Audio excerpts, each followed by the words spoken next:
5 ওয়াক্ত নামাজ পড়লে গুনাহগুলো মাফ করে দেবেন। এর থেকে নিয়ামত আর কি হতে পারে?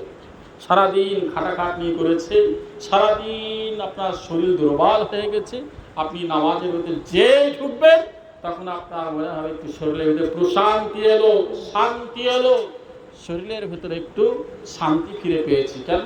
আপনার সেই সময় ব্রেন, মগজ, বুদ্ধি, বিবেক সবটাই এক জায়গায় এক নাগারে ছিল।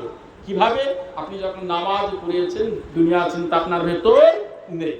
আপনি যখন নামাজে দাঁড়িয়েছিলেন সংসারের চিন্তা আপনার ছিল না।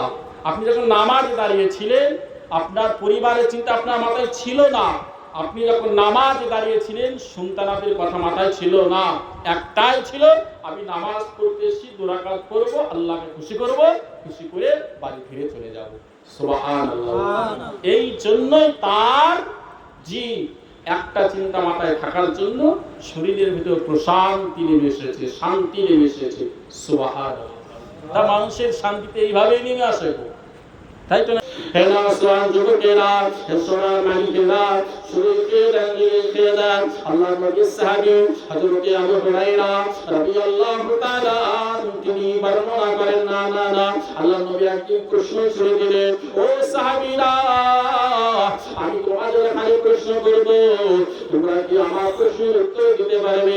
সাহাবী বলেছিলেন, না ইয়া রাসূলুল্লাহ, ইয়া হাবিবাল্লাহ, হুজুর আমাদের এখানে কি প্রশ্ন করতে পারেন? আল্লাহর নবী সবাই প্রশ্ন করেছিলেন, বাবা সাহাবীরা মনে রাখো, ওই যে দূরে তুমি পুকুরটি দেখেছো, ওই যে দূরে তুমি নদীটি দেখেছো, ওই নদীতে যদি একটি মানুষ প্রত্যেকদিন 5 বার করে যদি গোসল করে নেয়, সাহাবীরা বলো দেখি তার শরীরে কোনো নোংরা থাকবে কিনা, তার শরীরে কোনো ময়লা থাকবে কিনা? সাহাবীরা এক বাক্যে এক কথায় উত্তর দিয়েছিলেন, ইয়া রাসূলুল্লাহ, ইয়া হাবিবাল্লাহ, হুজুর না একটি মানুষ যদি প্রত্যেকদিন 5 বার করে গোসল করে নেয়, 5 বার করে গোসল করে নিলে ওই মানুষের গায়ে নোংরা থাকতে পারে না, ওই মানুষের গায়ে ময়লা থাকতে পারে না। ইয়া রাসূলুল্লাহ, ইয়া হাবিবাল্লাহ, হুজুর ওই মানুষটি পরিষ্কার পরিচ্ছন্ন হয়ে যাবে।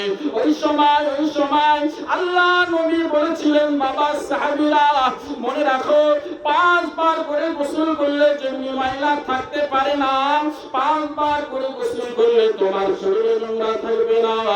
বাবা সাহাবীরা এইরকম প্রত্যেকদিন যদি 5 ওয়াক্ত নামাজ পড়ে না, আমি মুহাম্মদ জানিয়ে দিলাম তোমাদের কেউ আল্লাহ পাক আল্লাহ তাআলা পরিষ্কার পরিচ্ছন্ন করে দেবেন। জোরে বলেন সুবহানাল্লাহ। ওই মানুষটিকে আল্লাহ পাক আল্লাহ তাআলা করবেন কি?